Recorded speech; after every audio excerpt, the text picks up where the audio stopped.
Wow, how good is that, mate? Oh, we're looking better, looking right in cartoon form. Come on, we better go. We can't live up to that intro. Hello, everyone. Welcome to tonight's Ulster Rugby Roundup show, WhiteWalkers Chat Craic, part of the 3-Bod group. Tonight's show is brought to you in conjunction with Knaco Biltong, providers of artisan foods, and Hellbent, finest South African artisan foods with an Irish twist, and Indie Food, one of our newest partners, a deli selling indigenous, independent Irish foods, and it's very good food. I've been there only last week, actually only this week I was there. Each month in our Roundup show, we'll look at all aspects of rugby within and affecting Ulster, including grassroots, provincial, European, mixed ability, visually impaired, wheelchair, women's schools, and much, much more. On this month's show, we'll look back at the Women's Six Nations, the match with England, and we'll look to the future of Irish women's game, review Ulster's exit from Europe. My God, it doesn't get any better, does it, mate? and look forward on the game with Munster. We'll also look forward to the weekend's URC clash with Edinburgh. I'm Nigel QUIGLEY, and co-hosting with me tonight is my usual partner in crime, Chris BROWNFIELDl, and you're most welcome to the show. Wonderful. Good evening, Nigel. Are you well, sir? I'm not too bad, I have to confess. I'll tell you what, in the last month, many things have gone on. It's been a cracking show, so let's get started then, chap. Right. Okay. So first up, did you like our new intro video, folks? I hope you did. A lot of work went into that. Not one bit of it by me, by the way. Well, one picture maybe. I think we're looking more beautiful in that picture. I certainly am. There's definitely been Photoshop on that one, I'll tell you. Listen, just like to take a few minutes to have a chat on the dreadful news that Pedri Wanneberg sadly was killed in America, and the outpouring from, funny enough, with the URC, we've got lots of South African fans, and it was amazing to see how popular he was in South Africa, his time with the Bulls. And he played 2 seasons, as we know, at Ulster, and was a fan favourite from the off. A guy that left nothing on the pitch.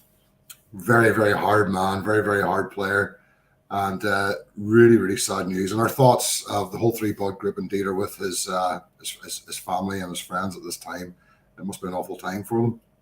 Indeed, Nigel, and I mean, given the nature of the event and how it came about, it's just absolutely dreadful news and devastating for the rugby world as a whole. He was an absolute warrior on the pitch, and when he came off it, the smile that beamed across Pedri's face, was just infectious. He was just so passionate about the game and taken so young, and listen, with his young. As well as his young 8-year-old Francois, we really send him the best of wishes for his recovery, and his mum and his sister, Yvette. Oh, absolutely. It was dreadful news. I don't know if we have the link for it, but folks, there's a GoFundMe page has been set up for Pedri's family. Obviously, very hard times ahead for them, and if you are of a way and of a mind of giving to such things, then that would be a very worthy cause to donate to help his family out, because obviously, things are going to be very tough for them for the foreseeable. I think any help they can get, you can never replace the man, but it'll just make their hardship a little easier, I suppose. So thoughts with his family. Very sad for Ulster Rugby. Very, as you say, Chris, very sad for rugby.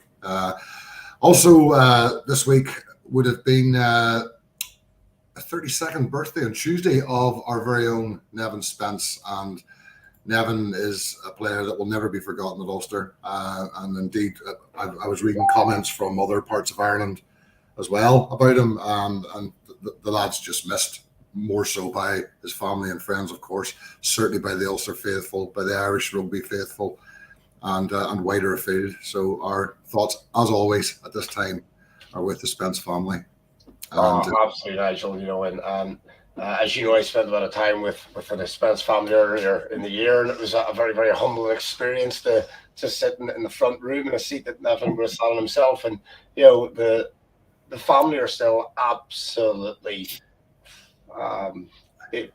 joyed by the continued support that continues to be shown to the whole family. For Nevin, for Noah, You know, in 32 years, you know, you can only imagine, you know, where he would have gone with his career and what he would have achieved. You know, I mean, it's virtually impossible to determine, but you know, with what he done in the pitch, you know, in his 42 appearances, you know, he scored, you know, a fair few tries. He was in the Rule Founds for Ireland.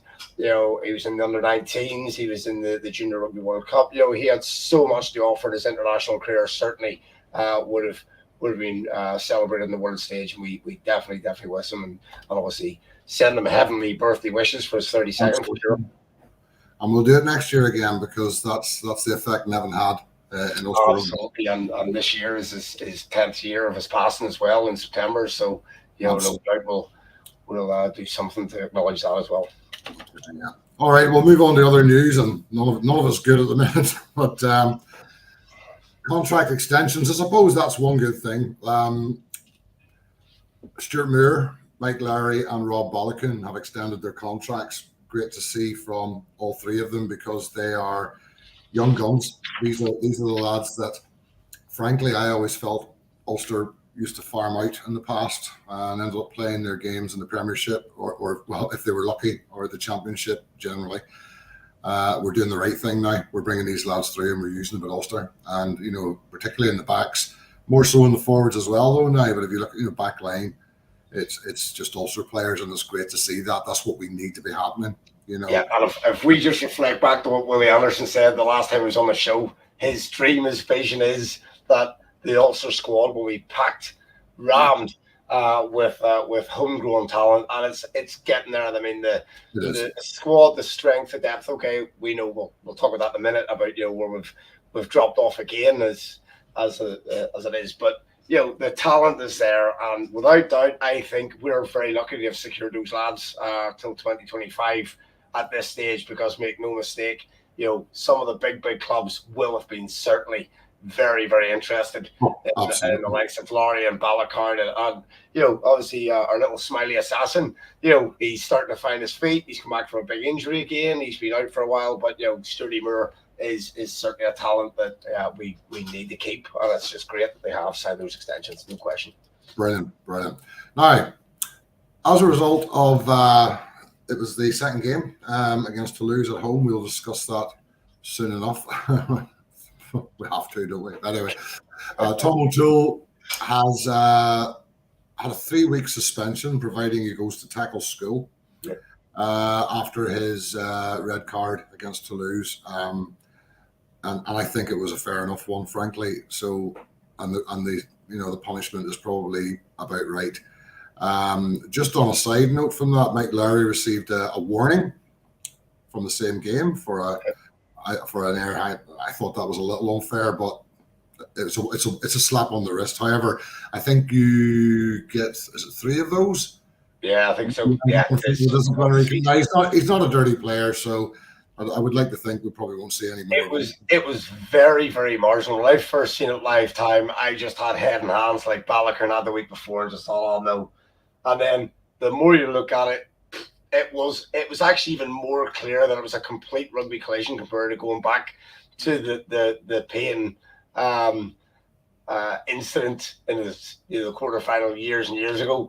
You know, so he was very lucky. You know, there's no question. I know you can look at it, but you know, any contact in the air like that where a player comes down, but he was lucky. And Tom O'Toole, I felt Rob Heron was also very lucky in that incident. I think the way those are looked at is that the initial contact by Tom O'Toole probably contributed to the secondary contact by you know, and to red card both of them. And yes, I would, they should have been both off, maybe a red and a yellow, but 2 reds, no, because you had a collision and a change of direction that led to the second collision. So I think that was right enough. You know, Rob would have been very unlucky, and a yellow would have been really, really harsh. But you'd see those given any other day of the week. There was every chance that would have been given as a double card.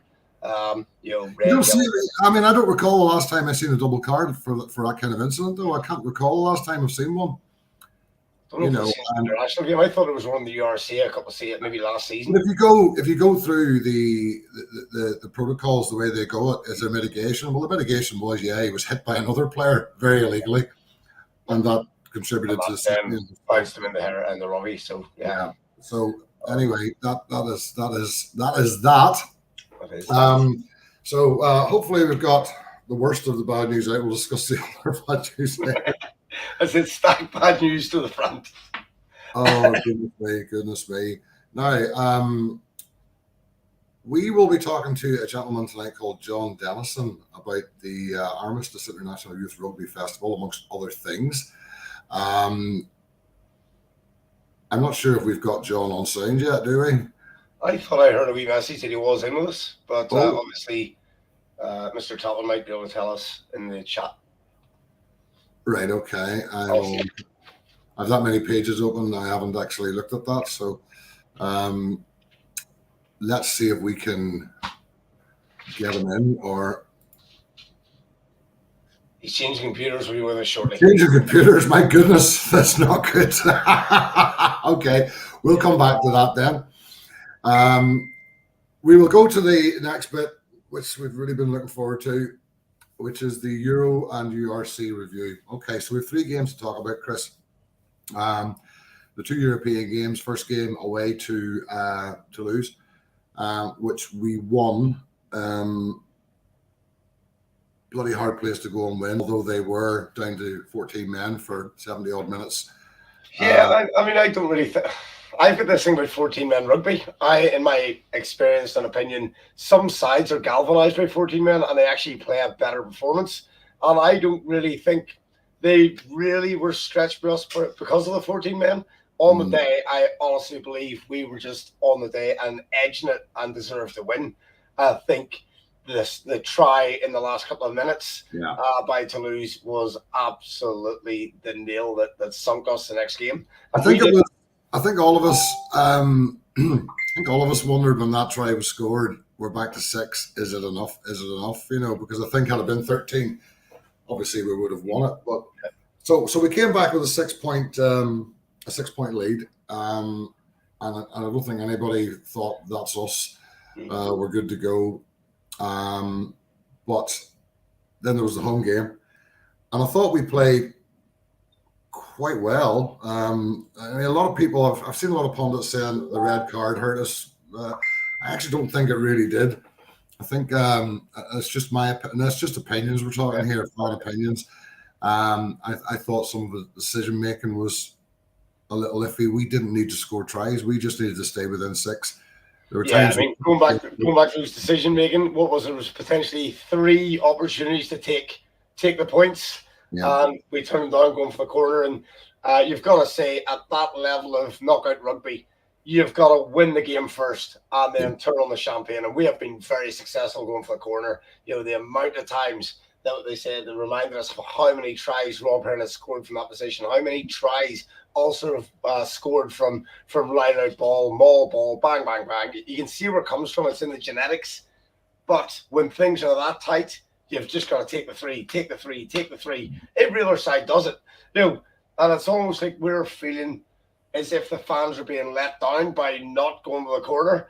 You know, as if the fans are pushing them into these decisions. That's definitely not the case. I think most of us were just screaming at the telly for those who couldn't be pitch side, and those pitch side were always just thinking, "Oh, just take the 3 this time." Take the 3. I was at that game, and it was take the 3, take the 3, take the 3. I mean, the noise was absolutely phenomenal. It was like getting back to, you know, Ravenhill days of volume and an absolutely great experience from a rugby reporter's point of view.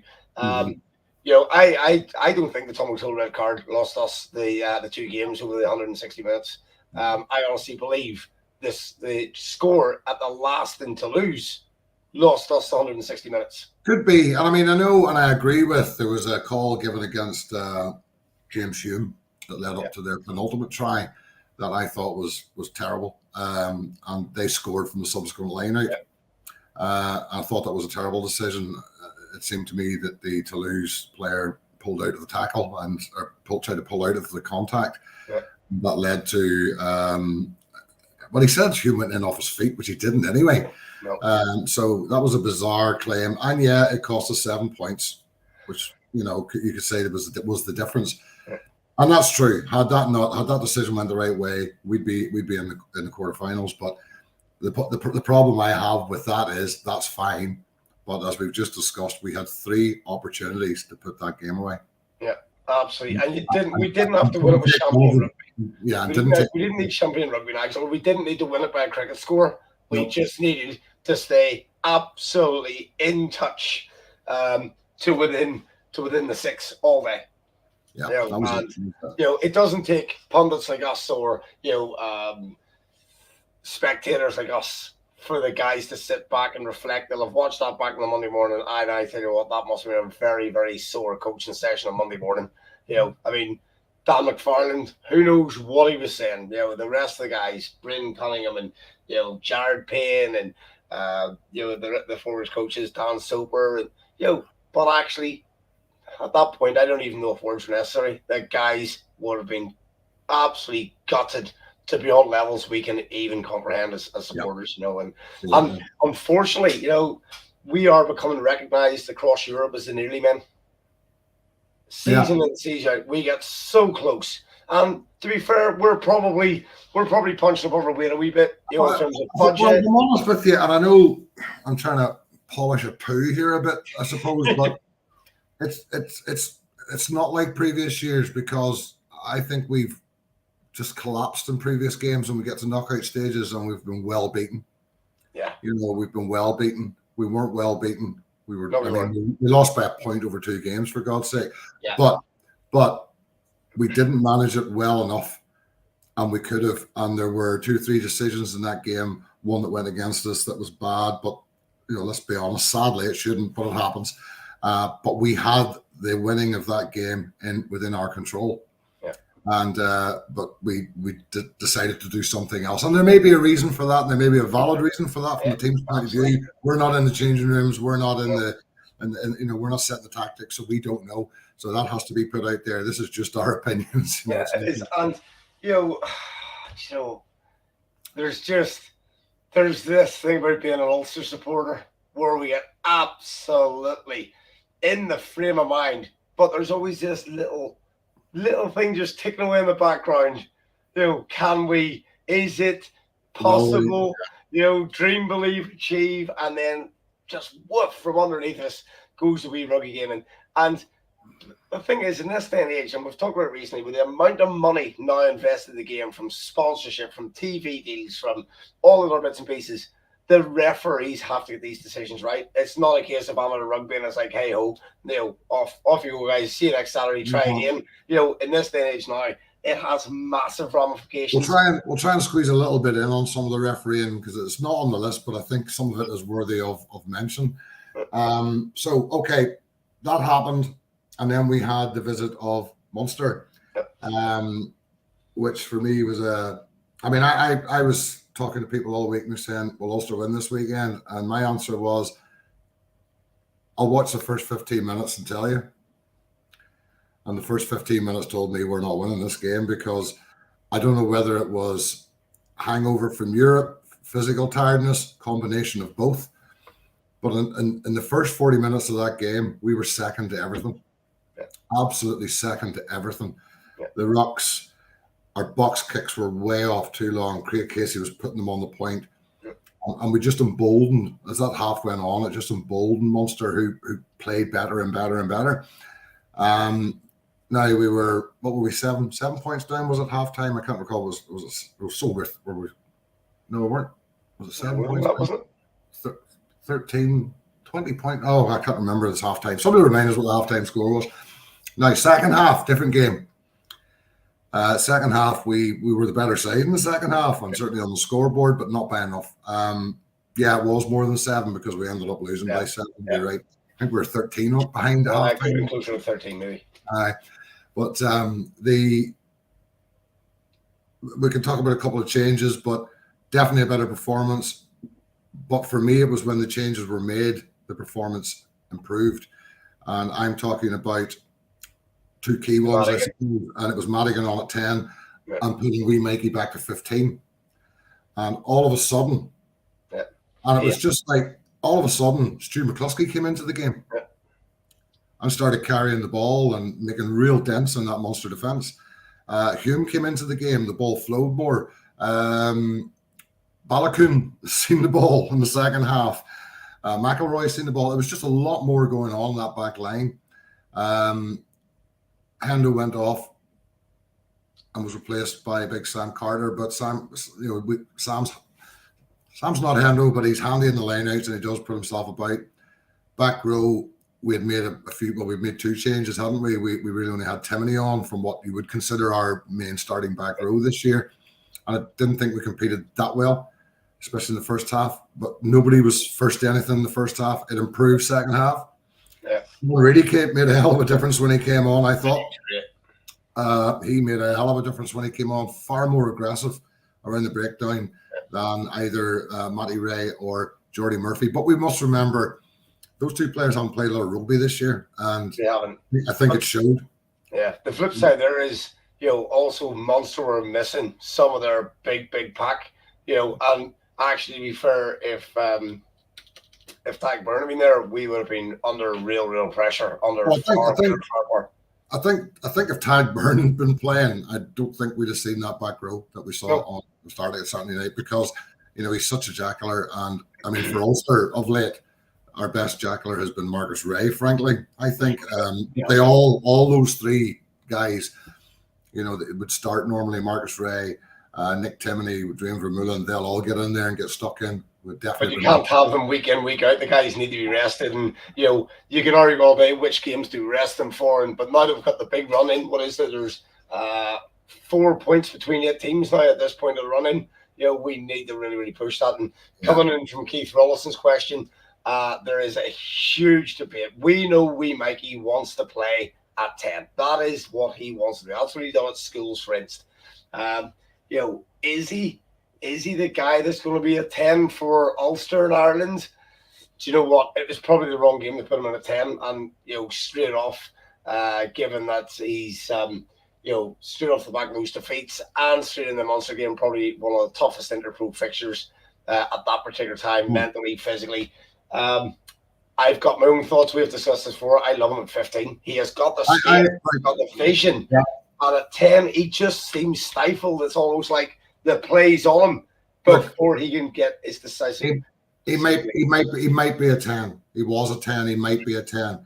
But at this stage of the season, is that where you start experimenting with a guy as a 10? For me, no, personally. But that doesn't mean he's not a 10. But he needs a run of games in the system. Sometimes you're playing around your 10. For example, Billy Burns, I think, is hugely underrated and undervalued by some fans. I mean, we know what he brings. His little kicks behind. He's a very flat passer of the ball, so he's bringing the attack in at speed. Mikey maybe does things slightly different, and all the back line would have to adapt to that. Well, that's the thing. That's going to take a couple of games to set. Yeah, and you don't want to be doing that at the nippy end of the season. No, you don't. Absolutely. For me, I would rather have seen, personally, I'd rather see Madigan start, steady the boat. It did move better when he came on. Yeah. Mikey is, and the problem is Mikey's, he hasn't had a lot of time at 10, but in that time, he has become a very, very high class, in fact, international class 15. Yeah. And my concern there is, Nigel, that with him playing so well at 15 and technically being a 10, he could end up in the Ireland shirt on the bench as a career benchman, because he'll eventually be seen as I don't think his ability to play 10 currently would hold weight there, mate. Not yet, but that's what it's going down the road. Yeah, down the road, it could be. Yeah, you're planning for the Rugby World Cup, and you've got someone who is as skillful, as quick.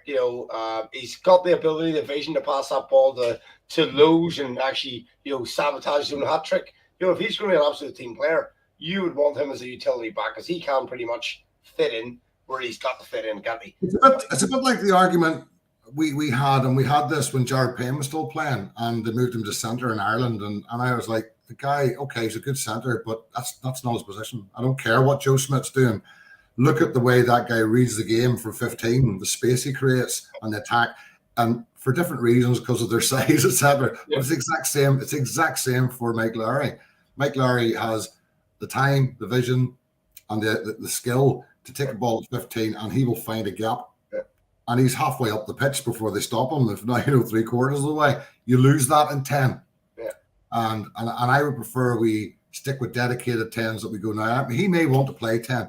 You know, it's like a tank driver that says, I always want to be a gunner. You're not good enough, drive the tank, you know. So, and I don't mean that in a negative way. But the thing is, he is shining at 15. Absolutely shining at 15. He got his Ireland shirt at 15.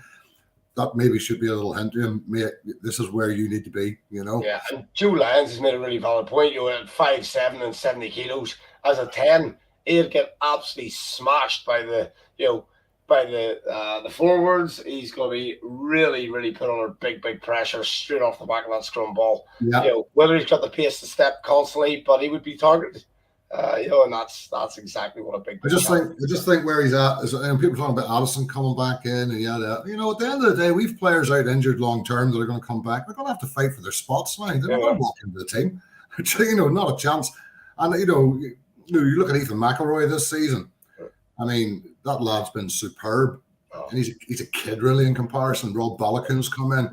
You know, we've got Jacob Stockdale to come back. He's going to have to fight his way into the team. Addison's going to have to fight his way into the team. It's the way it should be, though. Yeah. And I love that, in fact, because it's going to be good for the team. Okay, so for me, it was a bit of a hangover, maybe a bit tired, but they weren't in it in the first half. I mean, 1-15. I don't think they were in it. Much better in the second half. So, can I just draw a point there from Stephen? Can I just draw a point from Stephen there, Somerville? He said it's been a hard few weeks for Ulster, but they've been absolutely brilliant throughout the season.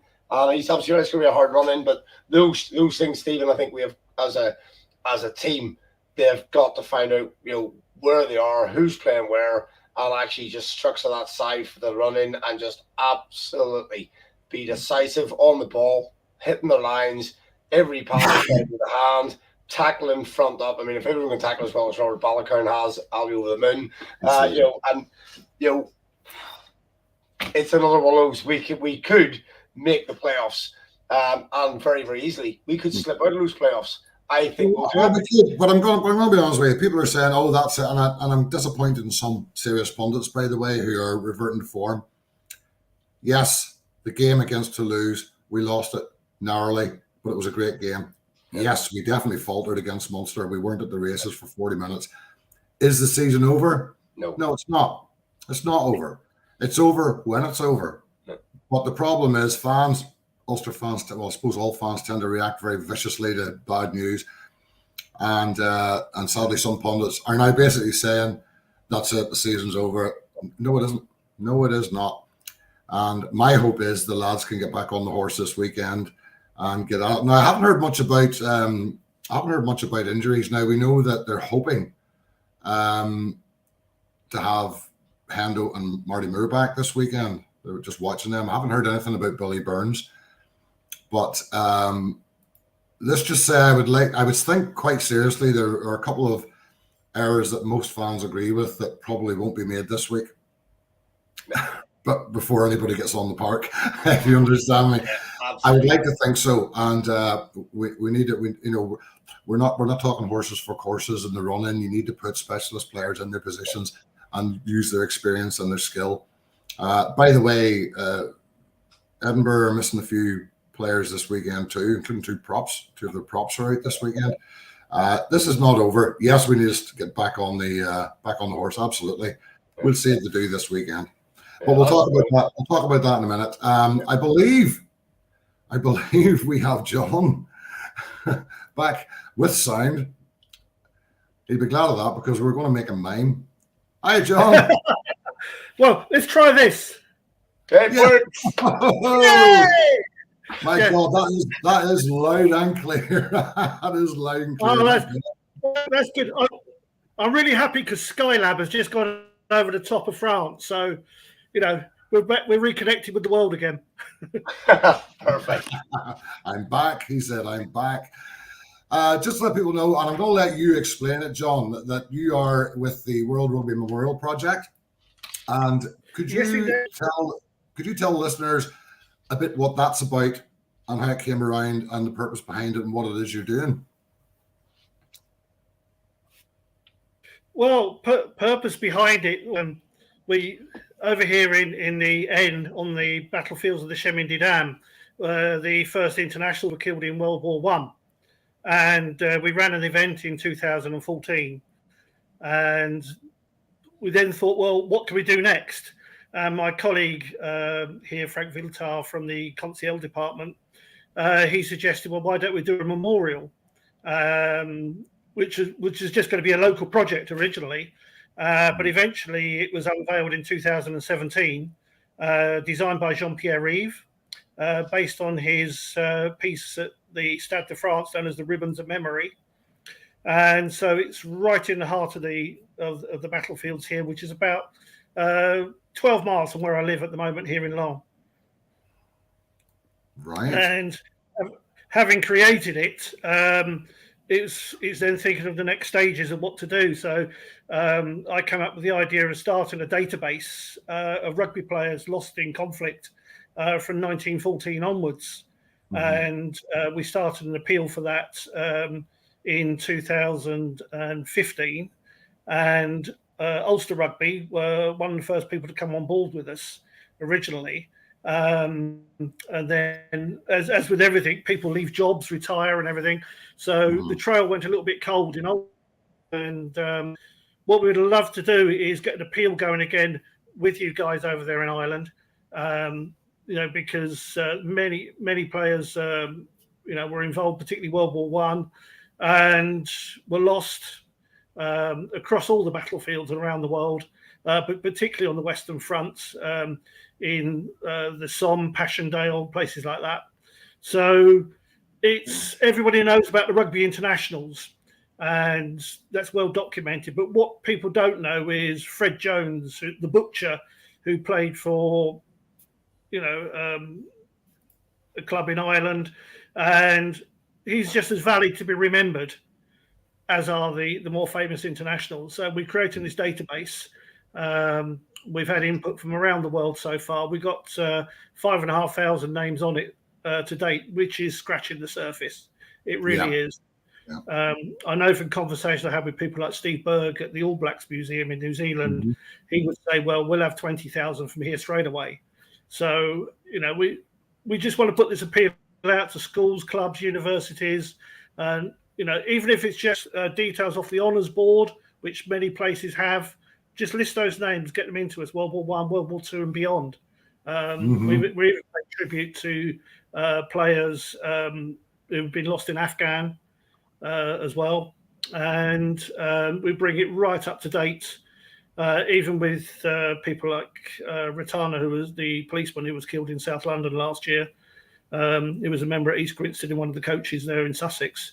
So we're really bringing it right up to date. Right. Fantastic.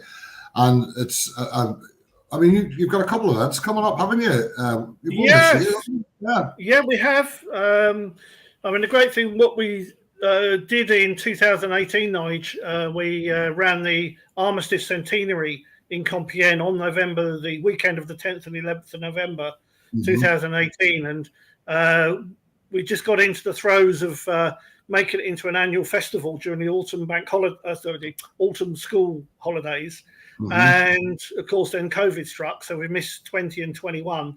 But we're coming back this year, October the 27th to the 30th. And there we go. Thanks. Nicely on cue. And it's boys rugby 15 aside, under 15s, 16s, and under 17s and 18s. And then we're introducing at last the girls' festival as well at 7 aside in the same age groups. Right. And you're wanting to get schools from, well, we're talking about Ulster tonight. So indeed, those schools from the Ulster region to get involved in this tournament.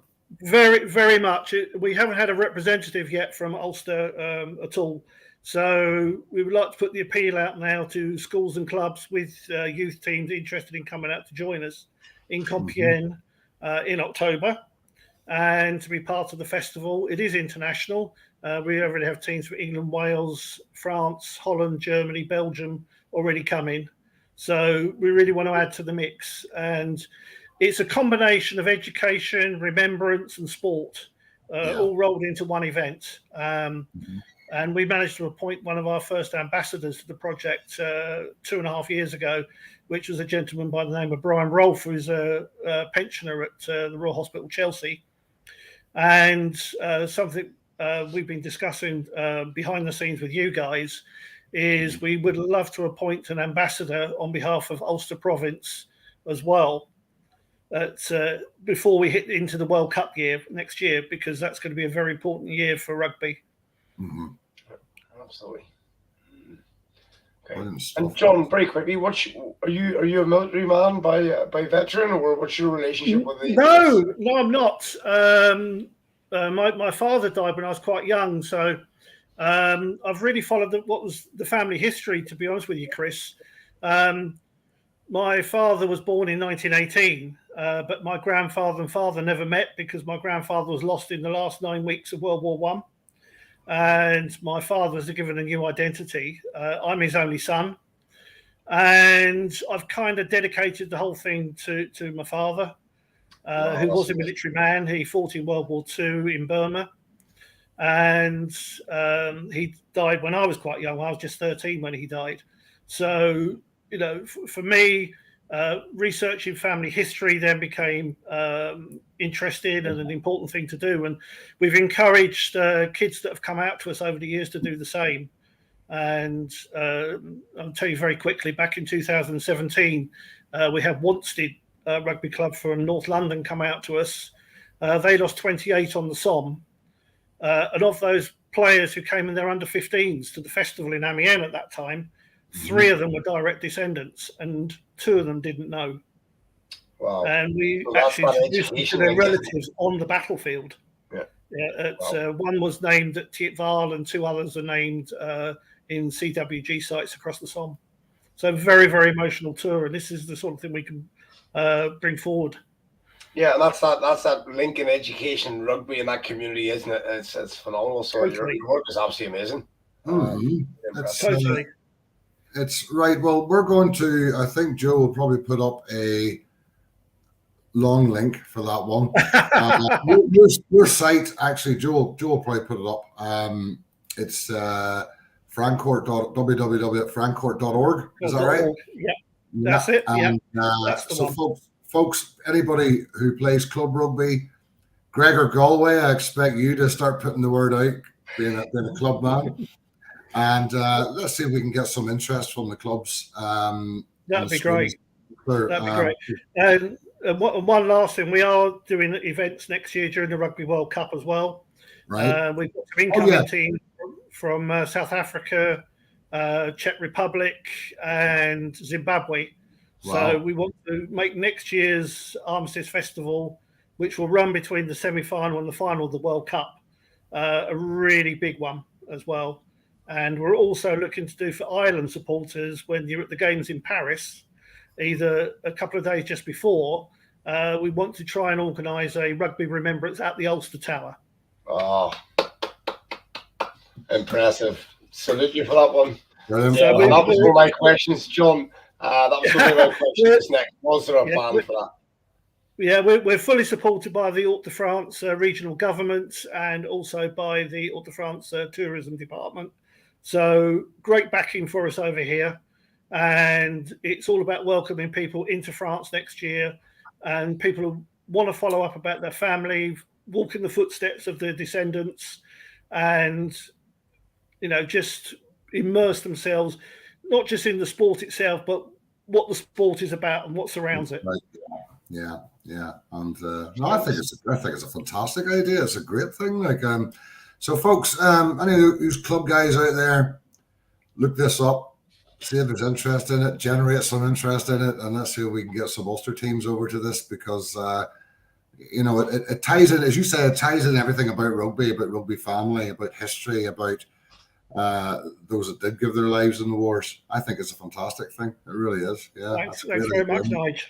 Yeah. That's brilliant. Sean, I'll link across your Facebook page through ours at South Wales Ulster Rugby for the expats that have left the province as well. So we'll get you a good shout on there as well.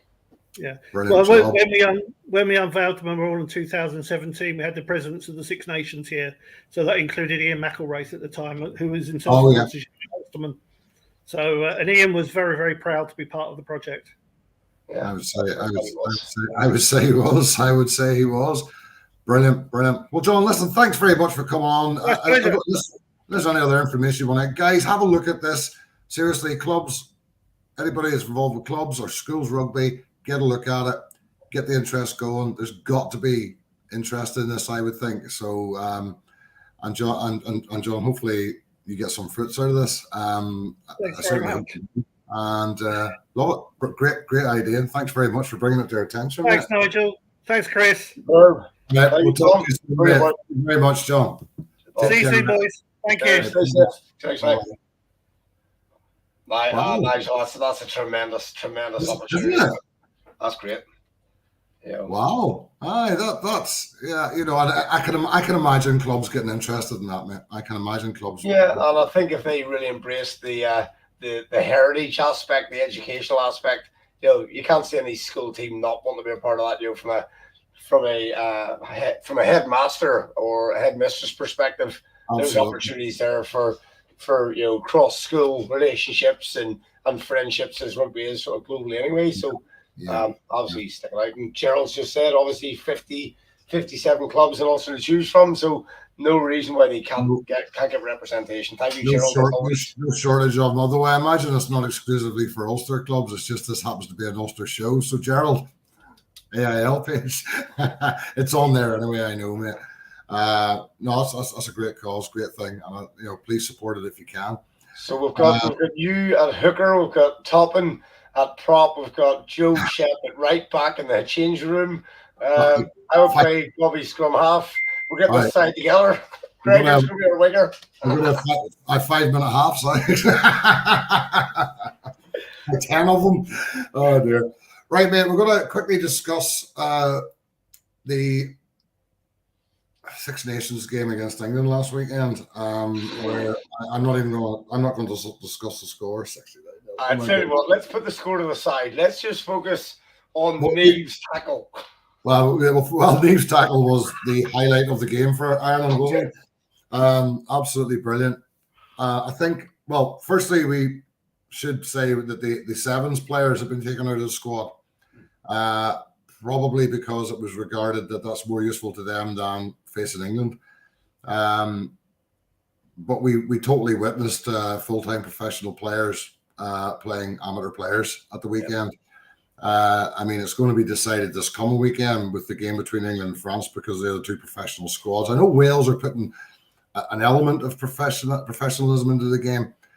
And the question that we're asking is where does Irish women's rugby go from here? Does it need a complete restructure? Does the AIL need to be restructured? I will, and professional contracts and Nucifora's influence. I read something during the week there that they are considering a ladies URC. Yes, that is apparently that's been given the go-ahead. Well, that's gone beyond considering. That surely would be the pathway to full-time players' professional contracts, because you'd have to have that.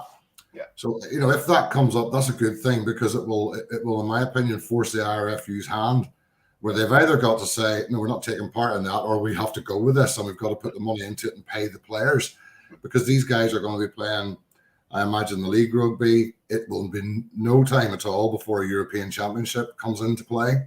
Yeah. And they'll end up playing not the similar number of games to the men.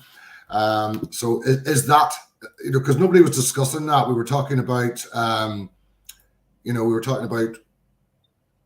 do we restructure the AIL? Well, we probably do. Do we need professional contracts? We certainly need more money put into the women's game. I mean, you think of Ireland a few seasons ago, they were cutting it up in the Six Nations to fallen so far behind. But we've had so many bad events in women's rugby in Ireland, so embarrassing events.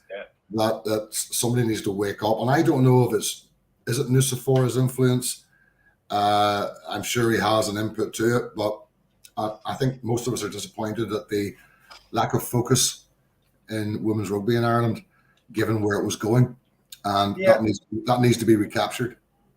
Someone's just made a comment there. I can't remember who it was. That it was actually possibly Joe Shep himself. But Ireland were spearheading World Rugby and ladies rugby. They were obviously flying along. There we are, 3 bod ourselves. So where's that gone? Is that a coaching failure? Is that the thing, or is that we were riding this crest of wave and stopped putting effort in, stopped putting money in? It was almost as if somebody somewhere decided to flick the switch and turn it off, and I don't understand why. With the momentum it was carrying, who made that call? Because all of a sudden the support for Irish rugby within the Irish rugby setup had gone. Yeah, fell away massively. And the question is, why?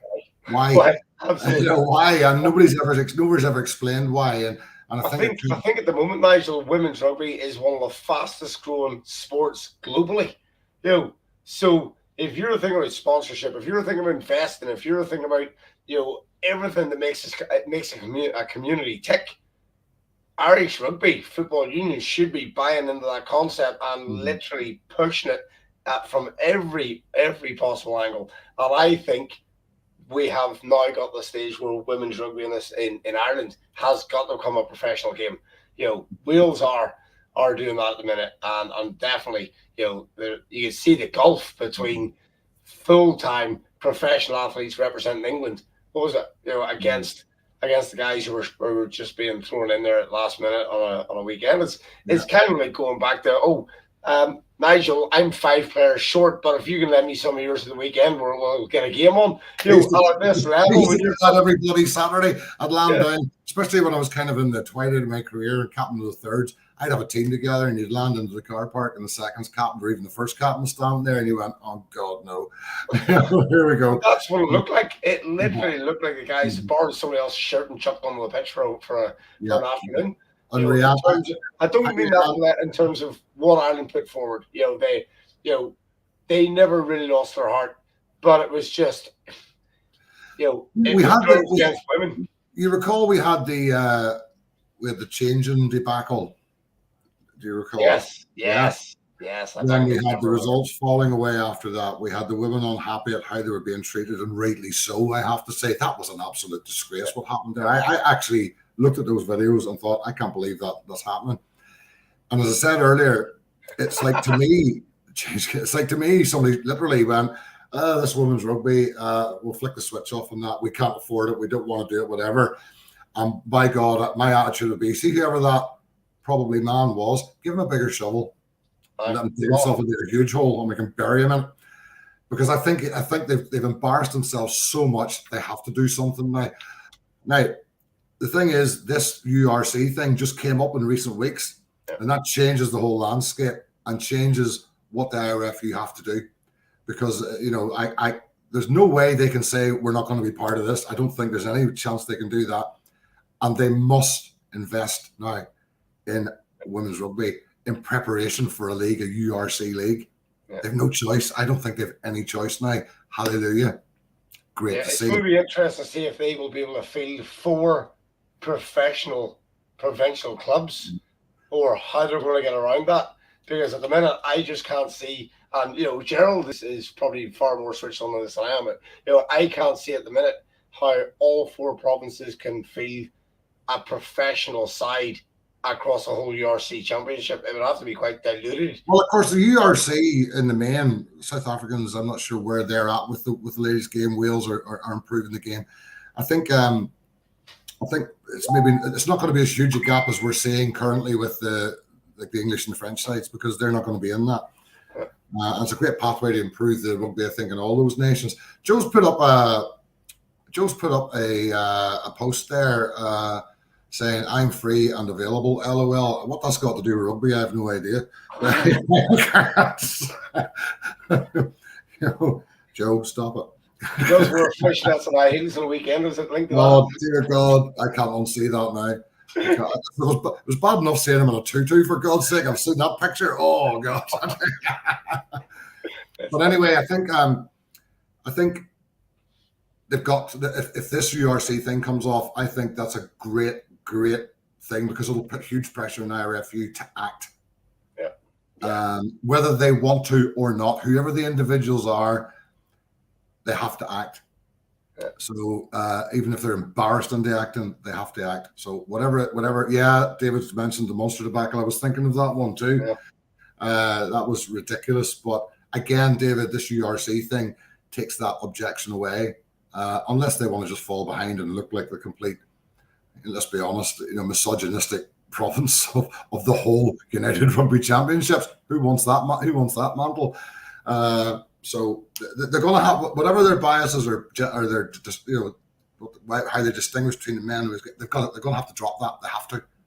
Yeah, I mean it's absolutely mass. I'm just looking at the league table at the minute for the TikTok Women's Six Nations. So it's 3 losses, 1 win for both Ireland and Italy, 4 defeats for Scotland on the bounce with no wins. And we're sitting 15 points at the minute behind England and France, and 5 behind Wales going into the last weekend. And the points differential is absolutely woeful. You're talking 248 points positive for England and minus 91 for Ireland in terms of points. That is pulls apart, Nigel. That's something that is beyond. I don't even know if coaching is what the issue is. It's something else. It's hierarchy for sure. Yeah, absolutely. Gerald's point's fantastic there. And Gerald, as Chris said, you're probably closer to this than we are. That before we get into the women's URC, we need to get our own house in order. And my point is, Gerald, that if this URC thing is definitely going to happen, it puts pressure on Irish rugby to get its house in order or not be part of it and look complete fools and whatever else goes with that, however else badly they will look. They're not going to want that. It'll, if anything, it'll embarrass them into action. And I would hope that's not the way they would do it. They would feel empowered and let's go for this. But something's gone badly wrong with Irish women's rugby. It's something, like I said, for me, it was like the switch was flicked off. Yeah. And I don't know why. So let's hope whatever comes through, it yields the right response and Irish rugby invest in women's rugby, because the clubs, I mean, you can't blame the clubs there. They're putting women's teams out all over the place, new teams, training for young girls. It's fantastic what's going on at the clubs. And strangely enough, it's not translating really at all into the senior and international game, but it was. So why did it stop? Okay. All right. Well, we'll not dwell any more on that. Let's see how that develops. Personally, I think the URC thing is fantastic. We quickly, before we start winding up, Edinburgh this weekend. What are your thoughts on that? I suppose it's very hard to actually put any view or any. Well, there's no team announcement until tomorrow at 12 o'clock. So, assuming that from here on in, Dan McFarlane has been given the green light to field his, I'm going to say his first 15 for the running. And his first 15 is now taking real shape. Okay, you can discount Addison and Stockdale, but principally, there is starting to form a base squad that you would literally be putting out nearly week in, week out. Allowing for a little bit of rest time and a wee bit of rotation. Obviously, Tom O'Taylor is not going to be present because of his bits and bobs in terms of his indiscretion. But principally, I think Ulster will win this weekend.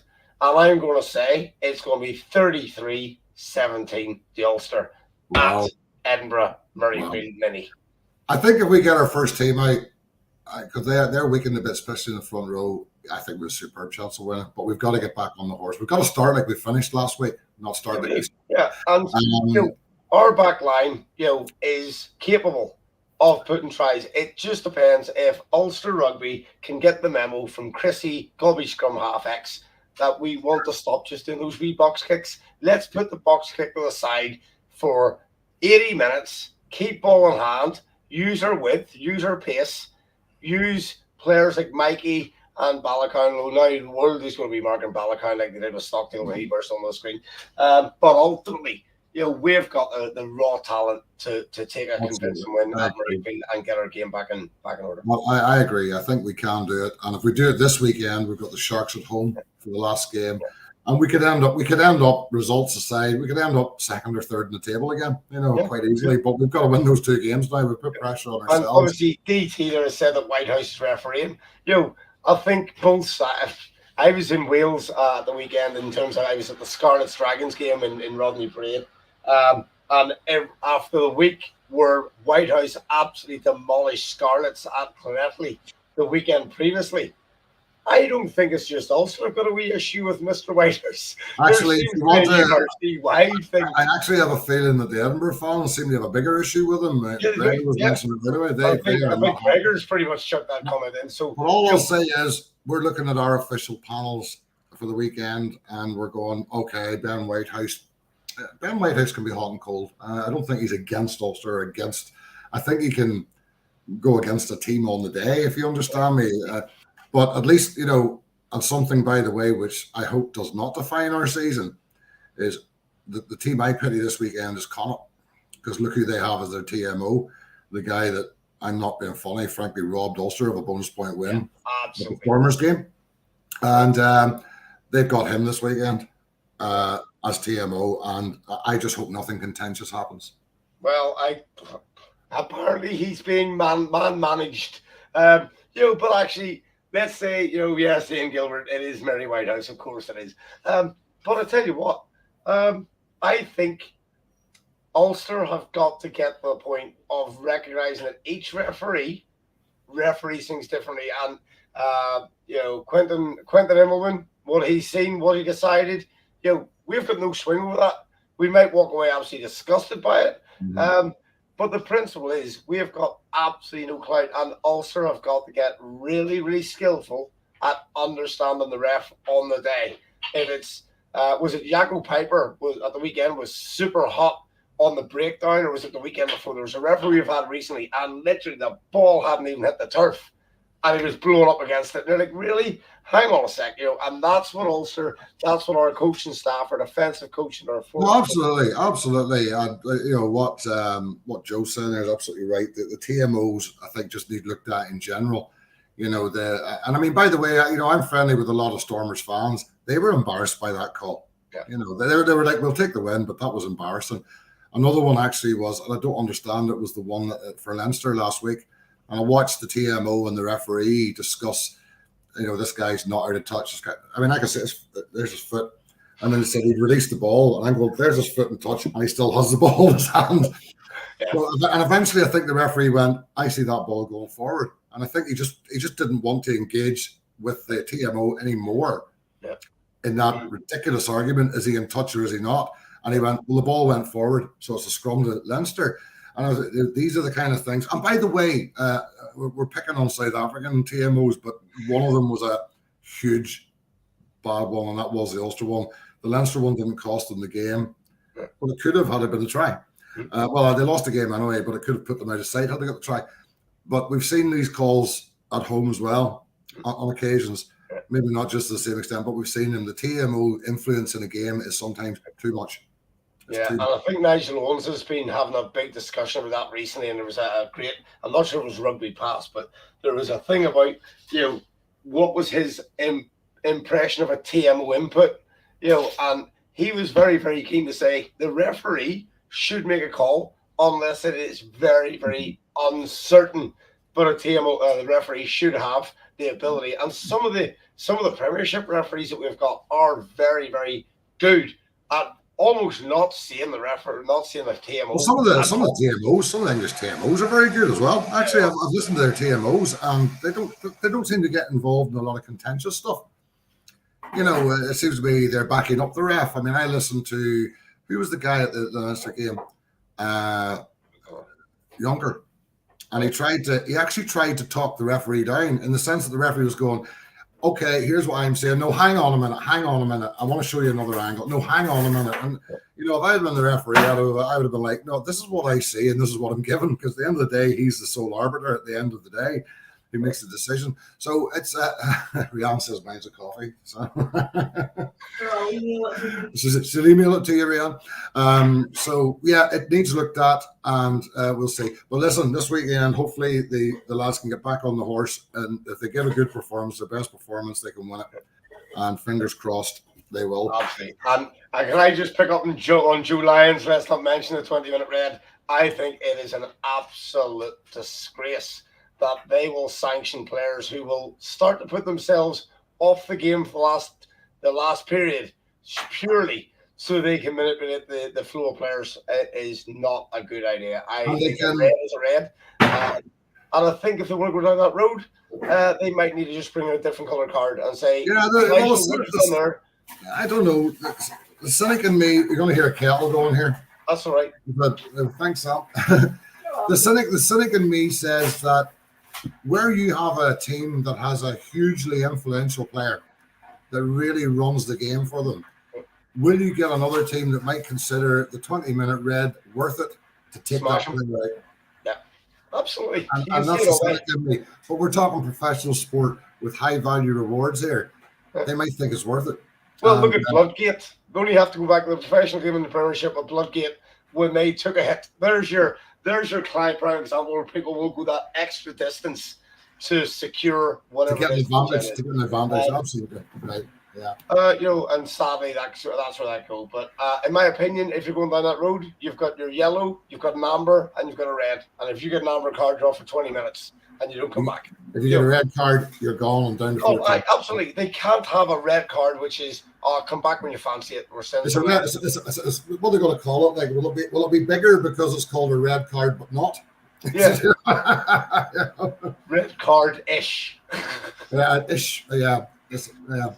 Oh, I don't know. Anyway, hopefully they'll get the whole thing resolved anyway.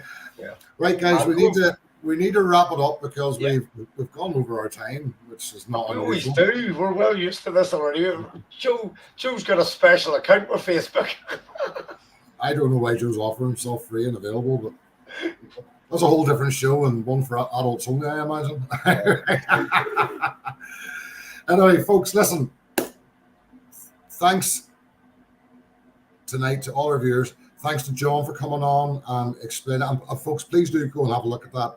Club people, school people, go and have a look at the link that hopefully will be put up across the bottom of the page again, and see if you can get some interest involved in these events in France, because I think it's a fantastic thing to do and it totally fits in with the rugby spirit.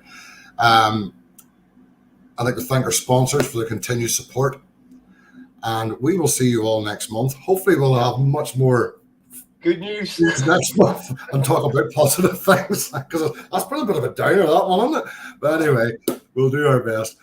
Now, if there's something you want covered on a show, get in touch with the 3BOD group and put your ideas in, and that could be, if it's we cover all aspects of rugby from grassroots up, all ages, all groups, mixed ability, wheelchair, ladies, girls, everything, minis.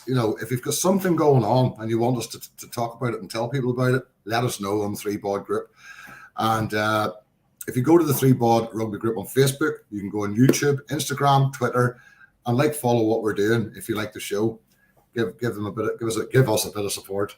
And we're going to leave you with our outro video, and which we're very impressed with because it's ours and we love it.